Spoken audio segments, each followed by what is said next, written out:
பச்சையம்மன் ஜோதிட நண்பர்களுக்கு அனைவருக்கும் வணக்கம். இன்று நாம் காணவிருக்கும் பதிவு புரட்டாசி மாத பலன்கள். முதல்ல பார்க்குறது நம்ம மேஷராசி. இந்த புரட்டாசி மாதத்தில் இவங்களுக்கு எப்படி இருக்குன்னு பார்த்தீங்கன்னா, நண்பர்களுடைய ஆதரவு நிறைவே கிடைக்கும். நீங்கள் குலதெய்வங்களுக்கு தர்ம காரியம் செஞ்சு வந்தீங்கன்னா நல்லா சிறப்பாக இருக்கும். இந்த புரட்டாசி மாதத்தில் குருவினால் சில பிரச்சனை வர இருக்குது. அது நீங்கள் குறைச்சிக்கணுன்னா குருவோட அனுகிரகம் வேணும். அப்போ இந்த குழந்தைங்கள நம்ம ரொம்ப திட்டாமல் இருக்கணும். ஏன்னா அவங்களும் ஒரு குருவோட சேர்ந்தவங்க தான். அவங்க பண்ணுற சின்ன சின்ன விஷயத்துக்கெலாம் டென்ஷன் ஆகாமல் நம்ம இருந்துக்கணும். தொழிலில் பார்த்திங்கன்னா பண வரவு நிறையவே இருக்கும். குழந்தைங்கள் மேலே கவனம் நிறைய செலுத்துங்க. நெடுந்தூரம் பயணம், இந்த கடல் வழி பயணம்லாம் இந்த ஒரு மாதத்திற்கு புரட்டாசி மாதத்தில் நீங்கள் தவிர்ப்பது மிக சிறப்பு. இப்போ நீங்கள் ஆண் என்றால் உங்களுடைய மனைவிக்கோ, நீங்கள் பெண் என்றால் உங்கள் கணவருக்கோ தொழில் பிரச்சனை இருக்கும். ஜாதகருடைய தம்பிக்கும் இதே மாதிரி தொழில் பிரச்சனை இருக்கும்.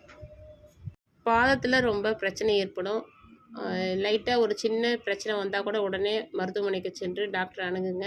அப்படியே அசால்ட்டாக இருந்துடாதீங்க. ஆரம்பத்தில் என்ன எதுன்னு பார்த்துடணும்.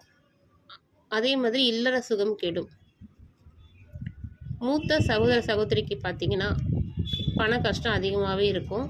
நீங்கள் இந்த புரட்டாசி மாதத்தில் வடக்கு திசையை தவிர்ப்பது நல்லது. இப்போ வடக்கு திசை இருக்கிற வீட்டுக்கு போகலாம் அப்படின்ற முடிவு பண்ணுறதோ, இப்போ புரட்டாசி மாதத்தில் எப்படி இருந்தாலும் போக போகிறதில்ல. நீங்கள் வெளியே கிளம்புறது கூட இந்த வடக்கு திசை பக்கம் கிளம்பாமல் நீங்கள் சுற்றிட்டு கூட போகிற மாதிரி பார்த்துக்குங்க.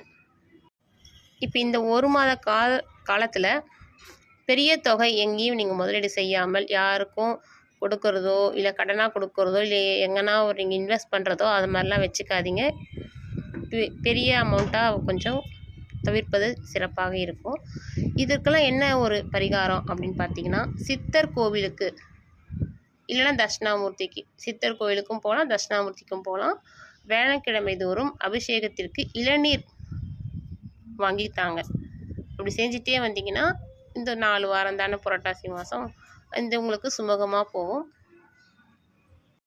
நன்றி, வணக்கம். உங்கள் ஜோதிடர் கவிதா.